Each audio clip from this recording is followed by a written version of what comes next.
My favorite part is that it keeps going. Yeah. He does not like, stop. It just keeps going. He's just like, hey, you're calling me a little hard. She, like, takes his tit and goes like, blah. This podcast is not suitable for children or those who are easily disturbed. Spoiler warning for whatever is in the title of this episode. And now for the obligatory socials. Please like, share and subscribe. You can find the podcast on Twitter at HorrorPod69. You can also follow us on Facebook, Instagram, Slasher and Goodreads. Become part of the Disturbed community by asking for the Facebook group and Discord links. Send dick pics to the Horror of Babylon podcast at gmail.com. Support the show at patreon.com/the Horror of Babylon. In closing, you can let your friends know that The Horror of Babylon is available on YouTube, Apple Podcasts, Spotify, Audible and all other major podcast apps.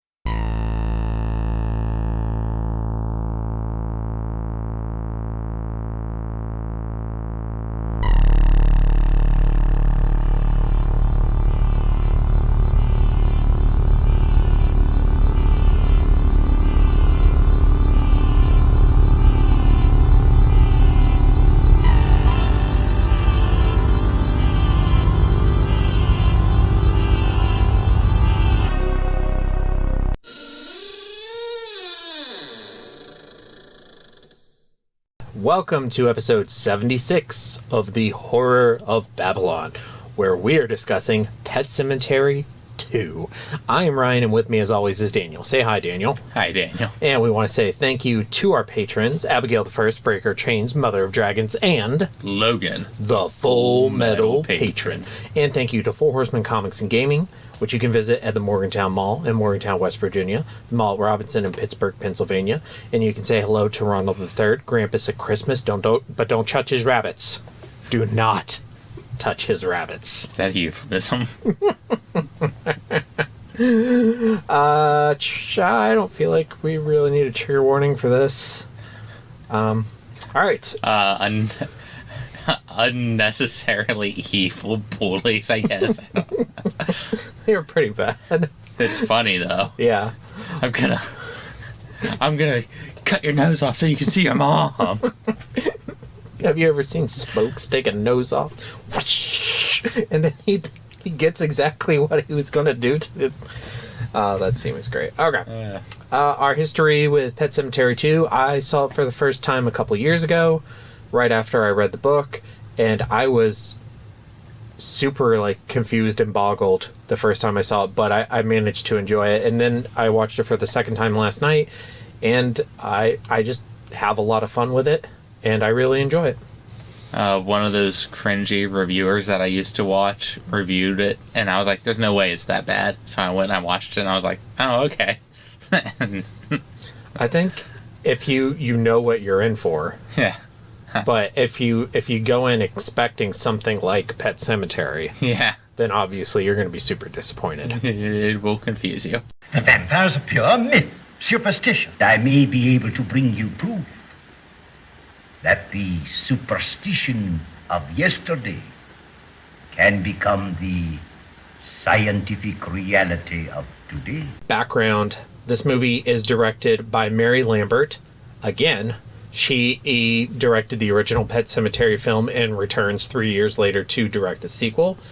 And the screenplay was written by Richard Oughton, who wrote Journey to the Mysterious Island, with Dwayne "The Rock" Johnson.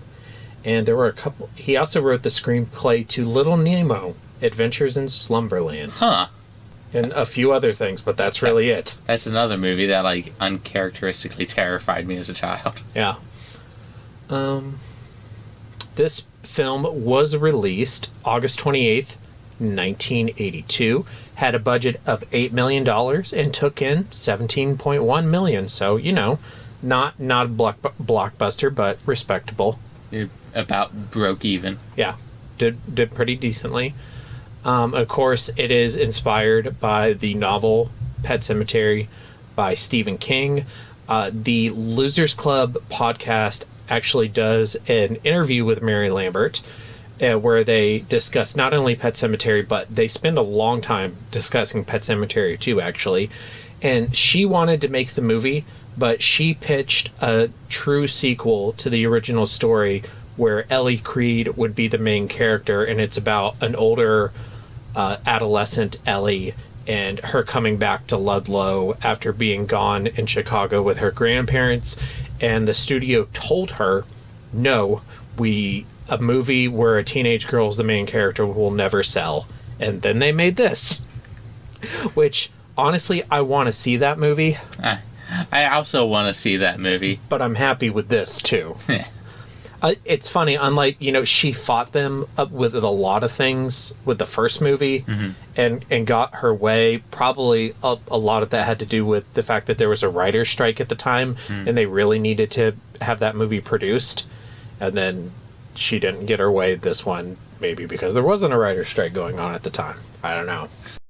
And that's that. Another story in the classic, infallible 3-act structure. Good enough for Aristotle, good enough for The Simpsons. Mr. Sislak, I have a feeling there's going to be one more act to this story. Well, I'm not hanging around for that.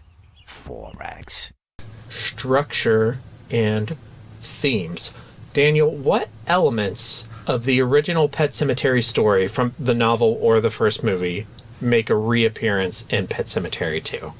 I think a lot of the themes are actually still there. I just don't think they're done with any sense of nuance or subtlety. I think it's a tonal. I think it's an intentional tonal shift. Yeah, it's like if you took the themes from Pet Sematary and went, I want to do it, but Monty Python. Yeah, and she said in the interview they intentionally tried to make it more of a horror comedy.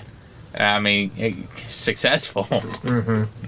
And a lot of that was hiring Clancy Brown, and she wanted to make it a lot lighter.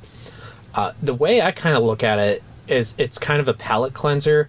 I think the two movies are so insanely different. Yeah. But they complement each other well in that if you watch Pet Sematary, you just need to chill out and not see something super dour and super depressing. And there is dark stuff that happens in this movie for sure. Yeah. But the tone is just so much lighter, and there's so much more comedy in it that it doesn't feel as nearly as depressing. Yeah, you don't want to go right from Pet Sematary to Lolita. No. Only dummies would do that. Pet Sematary. Death is the big theme, but it's not as serious or deeply thought out, or it's not the honest story about death that the first one is. There are some similarities. So this one's a little flipped. In the original, it's parents who lose their child. In this one, it's a child who loses their parent. Yeah, this kid should have became Batman, and instead he just gets bullied. The ultimate moral of this movie is don't bring your cat to school. Because it's stupid and something dumb will happen. I can't. I'm going to name him Tiger. Tiger. I think you have to say Tyga now. Tyga. I've come from the future to kill you, John Connor. You and your cat Tyga.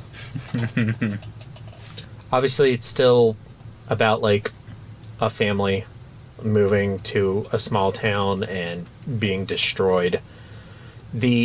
Something we didn't mention in the episode for the first movie is they play down the Micmac spirits a lot compared to the novel. Yeah.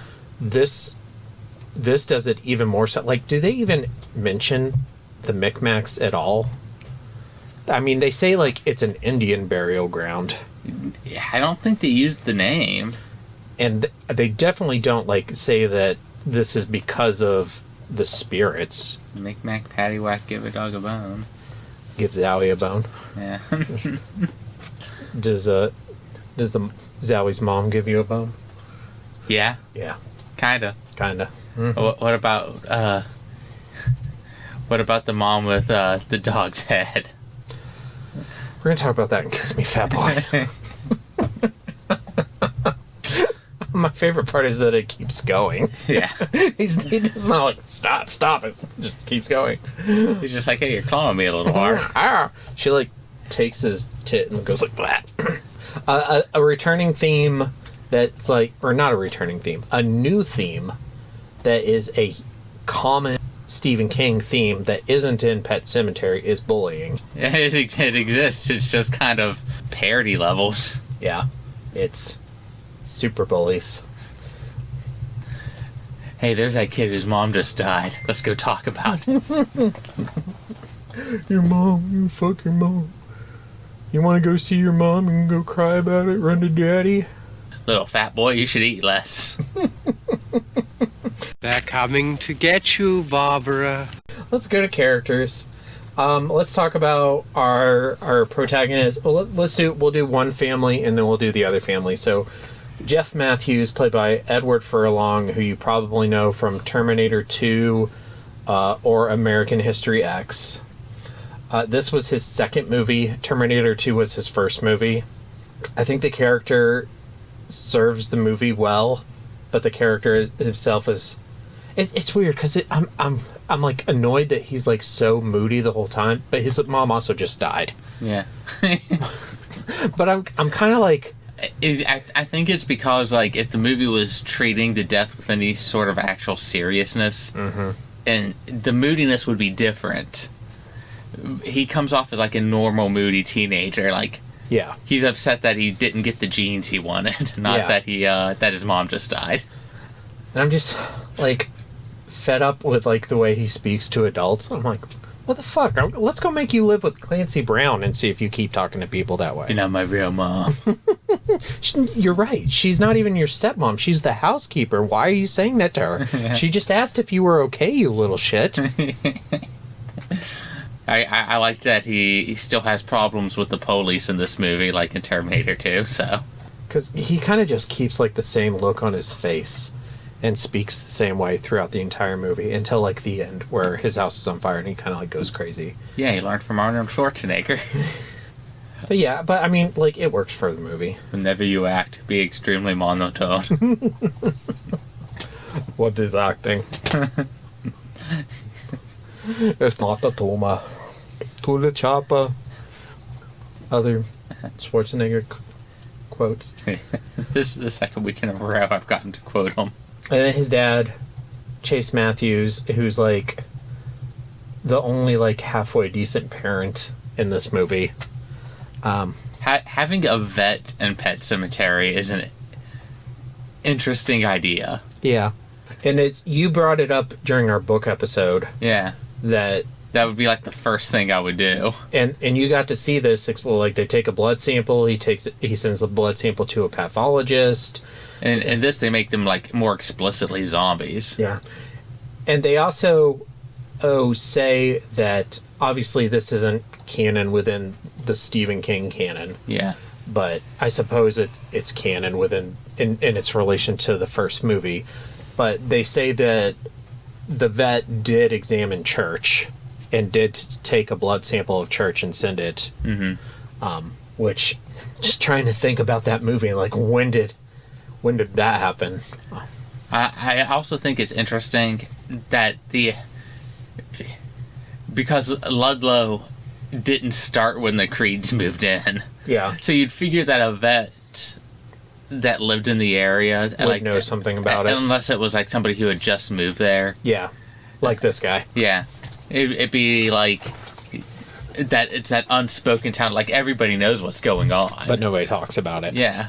I would have actually liked to see that. Also, probably would be an interesting story, like a vet that knows that town's secret versus the one who just moved in. That could have been its own movie too. Yeah.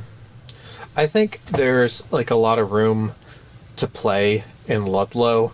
Mm-hmm. They were going to do an HBO Max prequel series about Timmy Baterman, but it got canceled for, I don't know why, but for whatever reason. Mm-hmm. It was, like, right after it made all the money, and they started greenlighting Stephen King projects, like, left and right, and then it just died sometime around COVID-ish. Yeah. But that could have been... I think studios greenlight things a little too quick sometimes. I'm like, you gotta examine why it made the money. And then there's the mom who... just talking about her death scene, it's not scary, but it is, like, super sad.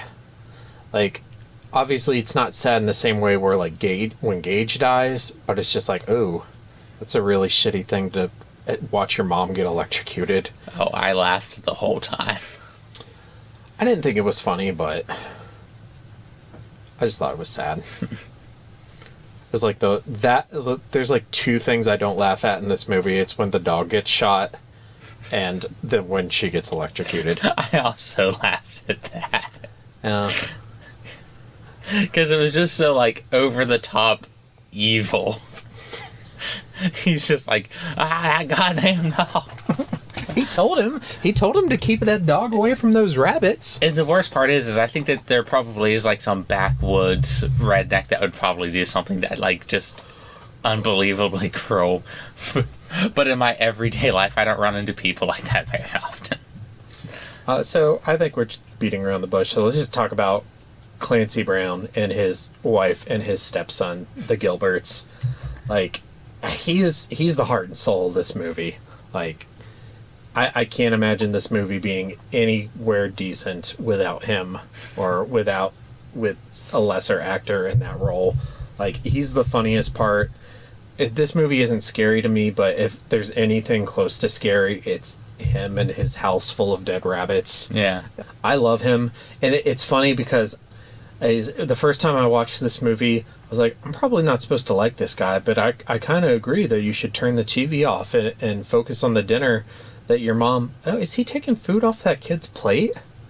Oh, maybe not. Oh, is he shooting his son's dog? Because he... Pow! And it's just this slow descent until my favorite part of the movie, where he nudges his wife's car in front of a truck full of potatoes. They murder a woman and child with a truck full of potatoes in one of the coolest car crashes I've ever seen in all of cinema. There's a Spud pun in here somewhere, but I can't quite find it. You know, my doctor told me that carbs would kill me. There it is. But this is ridiculous. I knew you'd have one. I've been waiting all day. I liked his performance, mostly just because it was over the top, both alive and dead. I was really shocked the first time I watched this movie where they killed the fat kid and his mom. Like, I really thought that would... It never occurred to me that they would do something like that. Yeah. I don't know why it's a sequel to a movie that's famous for killing a child. Yeah. But still, it just... Killing kids is what Ludlow does. It just didn't seem like, the kind of character in a horror movie that would die. Yeah. Like the sympathetic fat kid who has problems at home. I mean, what is this, Willy Wonka's factory? Yeah, no, he gets to marry the redhead. Yeah, exactly. He gets to marry Bev. After everyone else had a turn.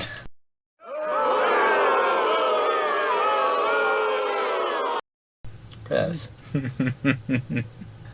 I was a little more critical of his mom this second watch. I was like, why are you with this guy? 2, why are you still with this guy? Like, maybe he was nice and then you married him and then he turned out to be a jerk, but like, obviously your son is not having a positive relationship with this guy, and he's potentially abusive. And why didn't you break up with him when he murdered your son's dog? Like, have you ever considered maybe his dick is that good? I mean, Clancy Brown, yeah. Let's Google how big his dick is. How big is Clancy Brown's dick?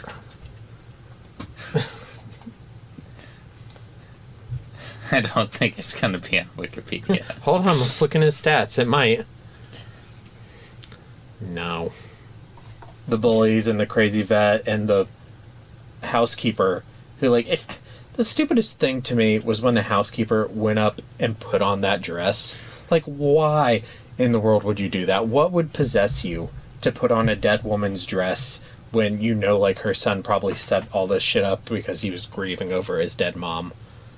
I don't know. I can't think of a logical explanation for half the things in this movie. Well, it's not a logical movie. Yeah. Yeah. The bully cracked me up. Yeah. Him getting the dirt bike tire to the face is like one of my very high point. like how much he seemed to hate this kid because his mom died. Your mom died. You suck. All of our moms are alive in Ludlow. My mom's still alive. You son of a bitch. Kill you all! I'll drive you crazy, and I'll kill you all! I'm every nightmare you ever had. I am your worst dream come true. I'm everything you ever were afraid of. Scary shit. Is this movie scary? No. No. I guess if I woke up and there was just like a demon dog sitting in my room, I'd be like, oh, that's not great. I guess it might have scared me if I saw it when I was 7, but Yeah. no, watching it as an adult is just mostly funny. Again, I thought a couple parts were sad. You thought those were funny. Yeah, I thought those were really funny.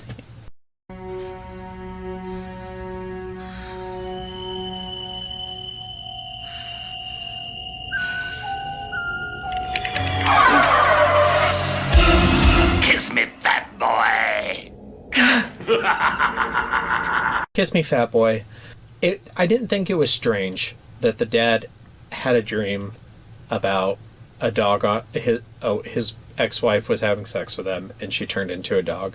I did think it was strange that the sex continued for at least another minute with the dog head wife and digging her claws into his chest. It reminds me of all my times at the furry conventions.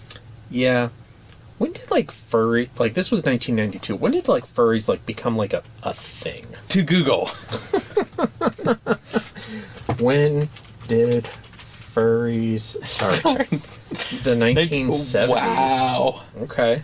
Let's learn a little bit about the furry fandom is a subculture interested in anthropomorphic animal characters. History. The furry fandom has its roots in the underground comics movement of the 1970s, a genre of comic books that depicts explicit content. 1976, a pair of cartoonists created the Amateur Press Association Voodoo, which was dedicated to animal-focused art. Many of its works contained adult themes, such as Omaha the Cat Dancer. Yeah. Okay. I see where that's going. I like that. A typical character of an anthropomorphic feel. I mean, it is, yeah. Yeah.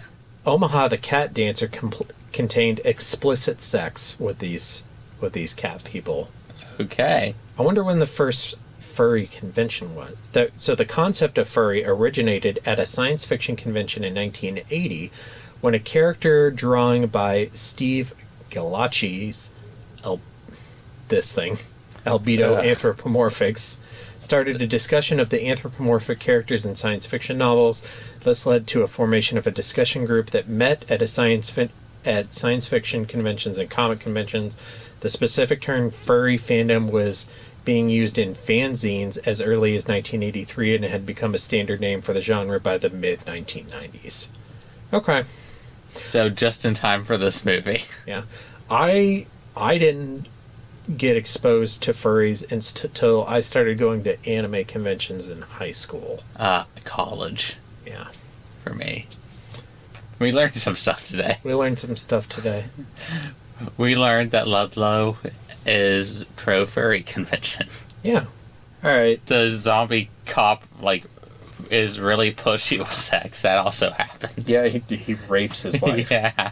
Again, why didn't she leave at that point? I don't know. You would think that outright murdering your son's dog is enough. If not, then... I mean, obviously, we talked about this during our A Dowry of Blood episode.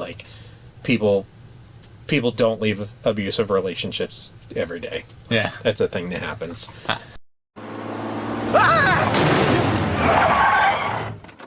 Oh my god, are you Stephen King? No, I'm Dean Koontz. Oh.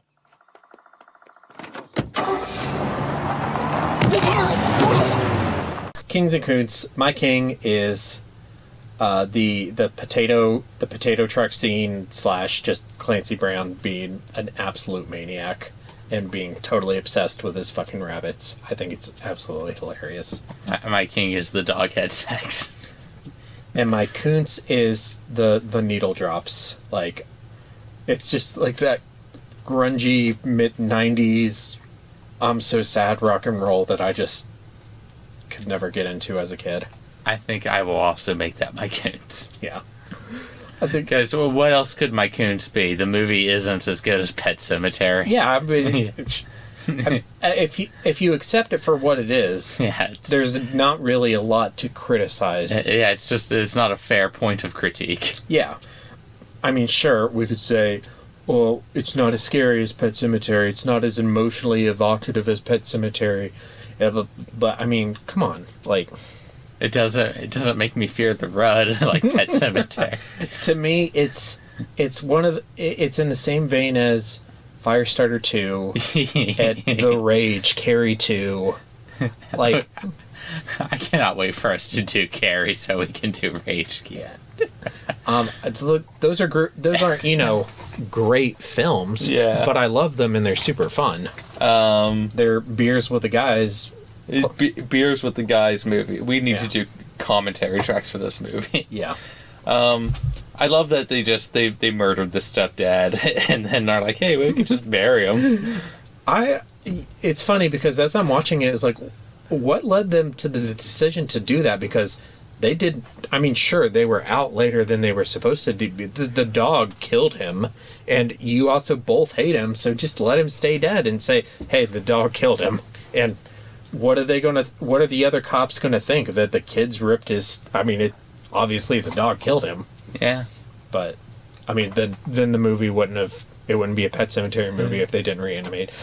Also, like, they reanimate 4 people/animals in this movie. Yeah. It's a lot.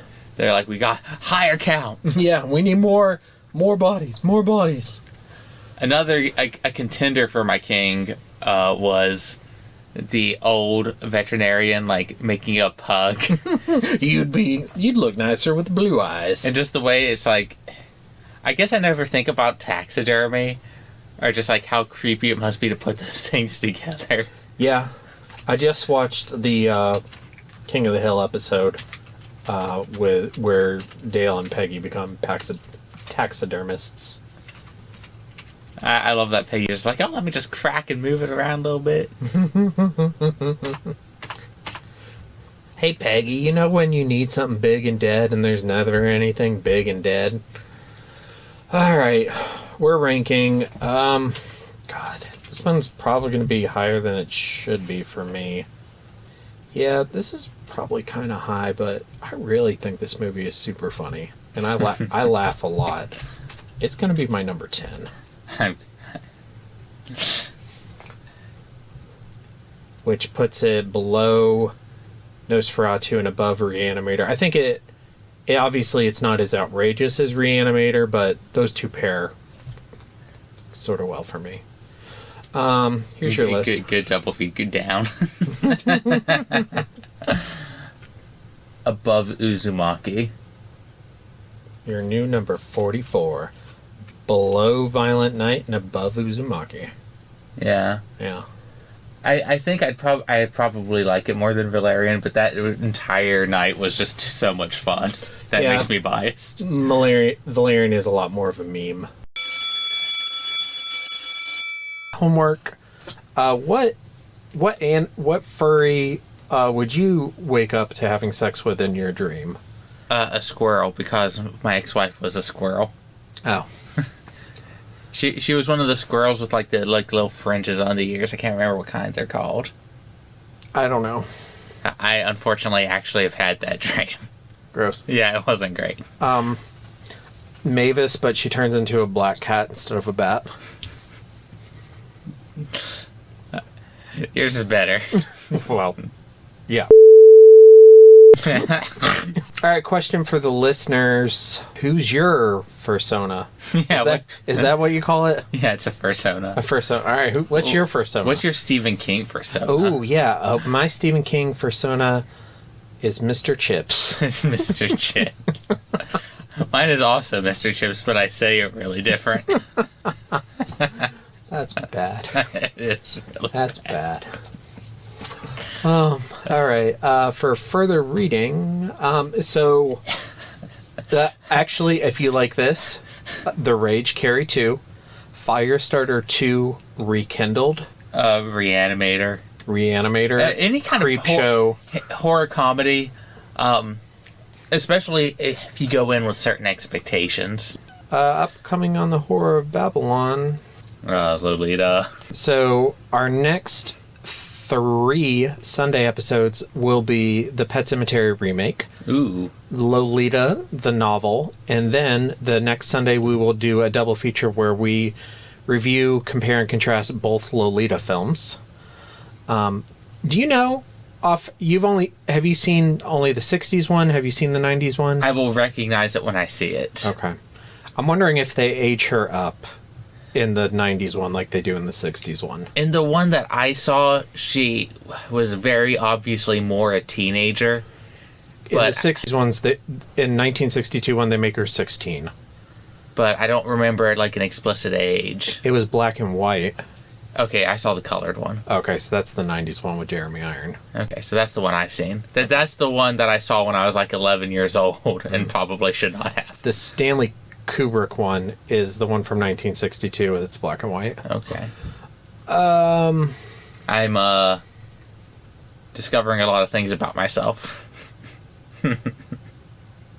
Like unlocking hidden memories. Oh, okay. Yeah. And then our next 3 Thursday bonus... I love that look you shot me. Our next 3 Thursday bonus episodes. This Thursday, we'll be releasing our episode on The Boogeyman, the 2023 film, which Daniel said, "Oh, that trailer looks good." And I was like, all right, now read the short story. Yeah. Now what do you think of the trailer? It doesn't look all that great now. No. I'm like, I kind of want this movie. Yeah. I don't think... Well, we'll talk about it in the episode, but I don't think a mainstream movie can be made that's an accurate adaptation of that story. Like, you'd have to do something sort of avant-garde. Yeah. But I think with like a bunch of if you go watch Hereditary, or one of these stupid elevated horror movies, they're not all dumb, but they do things like this now on like really low budgets with like these super artsy directors. I feel like you could do something like that. My thought was just like, they always, whatever it is, they always try to make the protagonist more likable than they are in the source material. And like, you can't really tell this story because, I mean, that's the whole point, is that he's a shithead. Yeah. Okay. And then the 2 Thursday bonus episodes after that will be the Simpsons Treehouse of Horror: The Ring and Simpsons Treehouse of Horror: The Blob. Okay. And thank you for watching Pet Sematary II and recording with me. It was great. And thank you to Abigail the First, Breaker of Chains, Mother of Dragons, and Mother of Edward Furlong. And Logan, the Full Metal Patron. Is he a T-1000? Is that the Full Metal?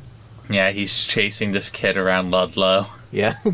John Connor, I am here to throw you into the rud. I don't know. I have to kill you to stop the Fursonas. The Fursonas.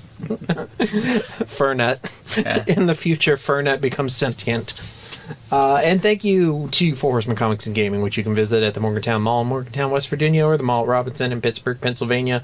Go in and say hello to Ronald III, Grampus of Christmas, who is actually the first human being to betray the human race to Skynet. That's canon. That is canon. That is absolutely canon. All right, thank you for listening. Stay tuned for our socials and stay scary. Stay scared. And now for the obligatory socials. Please like, share, and subscribe. You can find the podcast on Twitter at HorrorPod69. You can also follow us on Facebook, Instagram, Slasher, and Goodreads. Become part of the Disturbed community by asking for the Facebook group and Discord links. Send dick pics to the Horror of Babylon podcast at gmail.com. Support the show at patreon.com/the Horror of Babylon. In closing, you can let your friends know that The Horror of Babylon is available on YouTube, Apple Podcasts, Spotify, Audible, and all other major podcast apps. Stay scary.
They mentioned the creeds. Yeah. Oh, And how Ellie chopped up her grandparents. I hope she did.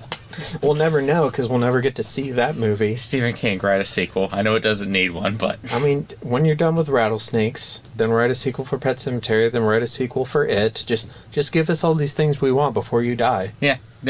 Nostalgia's big right now. Become even richer.